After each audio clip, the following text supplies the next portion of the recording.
Hello guys, welcome to the cinema radio Telugu. ISmart Shankar అప్పట్లో పెద్ద block buster అయింది. ఆ సినిమాకు నేను చేసిన ఎంజాయ్ అంతా ఇంత కాదు. ఆ సినిమాల డైలాగులు, ఫైట్లు, పాటలు, రామన్న ఎనర్జీతో చేసిన డాన్సులు, అబ్బా గుర్తు చేసుకుంటేనే మతి పోతాంది. అంత ఇంపాక్ట్ క్రియేట్ చేసిండు మన పూరి భయ్య. అట్లాంటి బ్లాక్ బస్టర్ కొట్టిన సినిమాకి ఇప్పుడు డబుల్ స్మార్ట్ అని సీక్వెల్ తీసుకొచ్చిండు. 2 నెలల ముందు నుంచే సినిమా ఎప్పుడు వస్తుందా చూద్దామని ఎదురు చూసిన. నిన్ననే బుక్ మై షోలో టికెట్లు బుక్ చేసిన. హౌస్ఫుల్ జనాలతో ఇయ్యాలనే బొమ్మ థియేటర్లో చూసిన. ఇంకా ఆ సినిమా ఎట్లున్నదో చెప్పే ముందు మన ఛానల్ అయితే మీరు ఒక సబ్స్క్రైబ్ అయితే గట్టిగా కొట్టులి. ఇంకా రివ్యూలకు వచ్చేస్తే సినిమా ఎట్లున్నదా అంటే ఏం చెప్పాలనో ఎట్లా చెప్పాలనో నాకు అర్థమైతలేదు. పూరి బాయ్ గురించి ఇట్లా చెప్పాలంటే నాకైతే బాధ అనిపిస్తుంది అబ్బా. సినిమా నాకైతే యావరేజ్ అనిపించింది. పెద్ద ఇంపాక్ట్ అయితే అనిపించలేదు. జస్ట్ ఎక్కడ బోర్ కొట్టకుండా వెళ్ళిపోయింది అంతే. కొన్ని సీన్స్ బాగున్నాయి, బట్ ఓవరాల్ గా అయితే పెద్దగా ఎంగేజ్ చేయలేదు. ట్రైలర్ చూసినప్పుడు ఆలీ గారి క్యారెక్టర్ కొంచెం కొత్తగా అనిపించింది. బట్ సినిమాలో మాత్రం 1-2 సీన్లు తప్ప పెద్దగా బాగాలేవు అనిపించింది. అనవసరంగా ఇరికించిన ఫీలింగ్ వచ్చింది. కొన్ని సీన్లు ఎడిటింగ్ లో లేపేస్తే బాగుండని కూడా అనిపించింది. ఇస్మార్ట్ శంకర్ లో సత్యదేవ్ అనే పోలీస్ ఆఫీసర్ చనిపోవడంతో ఆయన మెమరీ శంకర్ కు ట్రాన్స్ఫర్ చేస్తారు. అండ్ అది వర్కౌట్ అయింది కూడా. ఈ సినిమా ప్లాట్ ఏంటంటే బిగ్ బుల్ అనే ఒక పెద్ద డాన్ కు బ్రెయిన్ ట్యూమర్ అనే డిజీజ్ వచ్చి కొన్ని నెలలే బతుకుతాడు. సో అందుకే ఆయన చనిపోక ముందే ఆయన మెమరీ ఇంకొకరికి ట్రాన్స్ఫర్ చేస్తే ఆయన బతుకున్నట్టే అని ఆయన ఫీలింగ్. ల్యాబ్ లో చాలా మంది మీద ప్రయోగాలు చేస్తారు, బట్ ఎవరి మీద వర్కౌట్ కాదు. సో అప్పుడు శంకర్ అనే పర్సన్ మీద ఆల్రెడీ ప్రయోగం చేశారని తెలుసుకొని బలవంతంగా శంకర్ అన్నకు మెమరీ ట్రాన్స్ఫర్ చేస్తారు. ఆ తర్వాత శంకర్ ఏం చేశాడు, బిగ్ బుల్ అనే డాన్ మాట వింటడా ఈనడా, అసలు ఏం జరిగింది అన్నదే కథ. సినిమా లెంత్ వచ్చేసి 2 hours 42 minutes ఉంటది. బట్ మనకు సినిమా చూస్తున్నప్పుడు కొన్ని సీన్ కట్ చేసి ఉంటే బాగుండు అనిపిస్తుంది. లెంత్ కూడా ఎక్కువనే అయినట్టు అనిపించింది. అసలు ఇస్మార్ట్ శంకర్ పార్ట్ 1 లో డైలాగులే స్ట్రెంత్ మస్తు వెళ్ళినాయి, మనం ఎంజాయ్ చేసినాం కూడా. బట్ ఇందులో అంత ఇంపాక్ట్ క్రియేట్ చేసిన డైలాగ్ అయితే ఏం లేవు అనిపించింది. పార్ట్ 1 కొంచెం చేంజ్ చేసి దింపిన ఫీలింగ్ వస్తుంది.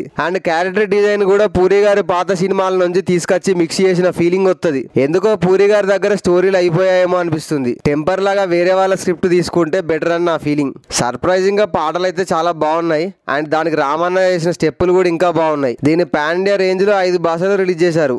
అక్కడ సిచ్యువేషన్ ఎట్లుందో మరి. అప్పట్లో పూరి జగన్నాథ్ గారి సినిమాలంటే నాకు చాలా ఇష్టం అన్న. ఒక నేనింతే, పోకిరి, బిజినెస్ మ్యాన్ అట్లాంటి సినిమాలతో మనకు లైఫ్ లెసన్ నేర్పిండు Puri boy. As a person గా కూడా చాలా ఇష్టం. అలానే ఆయన ఎప్పుడు ఒక హై స్టేజ్ లో ఉండాలని రూల్ లేదు కదా. తీసిన ప్రతి సినిమా కూడా బ్లాక్ బస్టర్ అవ్వాలని కూడా లేదు కదా. నిజానికి ఒక డైలాగ్ ఉంటది, చూసేవాడికి ఏం తెస్తుంది మోసేవాడికే బాధ అని. అది కరెక్టే.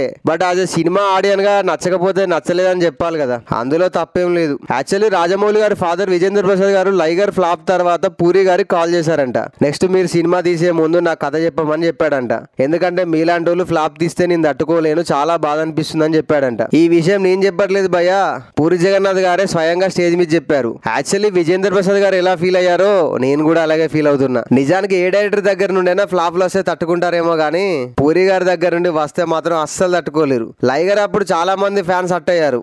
నాకు తెలిసి డైరెక్టర్స్ లో ఎక్కువ మంది ఫ్యాన్స్ ఉన్న లిస్ట్ లో పూరి గారే టాప్ లో ఉంటారు అనుకుంటా. బట్ ఏం చేస్తాం, డబుల్ స్మార్ట్ సినిమా కూడా అస్సం పోయినట్టే అనిపిస్తుంది. ఫ్యాన్స్ అంతా ఇది డబుల్ స్మార్ట్ కాదు డబుల్ హెడ్ ఏక్ అని కామెంట్లు కూడా చేస్తున్నారు. ఇలాంటి విన్నప్పుడే నాకు చాలా బాధ అనిపిస్తుంది. బట్ ఇలాంటి బాధాకరమైన సిచ్యువేషన్ లో కూడా హ్యాపీ అయ్యే ముచ్చట ఏంటంటే ఈ సినిమా సేఫ్ బిజినెస్ జరిగిందంట. ఈ సినిమాలో పాజిటివ్ థింగ్స్ ఏంటంటే రామన్న పర్ఫార్మెన్స్, ఆయన ఎనర్జీలు, డాన్స్లు, ఫైట్లు, డైలాగులతో మస్తు చేసిండు. అండ్ మణిశర్మ గారి మ్యూజిక్ కూడా బాగుంది. ఉన్న పాటలన్నీ బాగున్నాయి. అండ్ బీజిఎం కూడా సినిమాను కొంచెం ఎలివేట్ చేసింది. కొన్ని చోట్ల గూస్ బంప్స్ కూడా ఇచ్చింది మ్యూజిక్. ఫస్ట్ హాఫ్ బాగుంది, కొంచెం జోష్లో నడుస్తుంది. ప్రొడక్షన్ వైజ్ కూడా చాలా రిచ్ గా ఉంది. అండ్ విజువల్ గా డిఓపి వర్క్స్ చాలా బాగున్నాయి. ఆర్ట్ వర్క్ కూడా చాలా బాగుంది. నెగిటివ్ థింగ్స్ ఏంటంటే పార్ట్ 1 కాన్సెప్టే పార్ట్ 2 లో తిప్పి కొట్టినట్టు ఉంటది. అండ్ ఆ డైలాగులు కూడా రిపీట్ చేసినట్టు ఉంటది. ఆలీ గారితో సాంగ్ కూడా పెద్ద బాగాలేదు.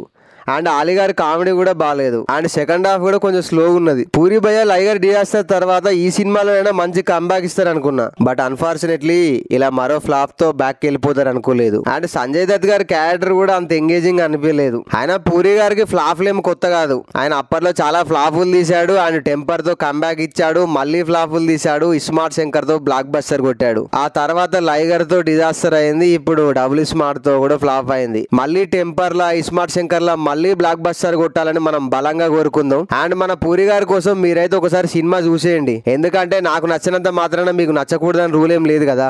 ఏమో మీకు నచ్చచ్చేమో, నా టేస్ట్ మీ టేస్ట్ ఒకటి కాదేమో.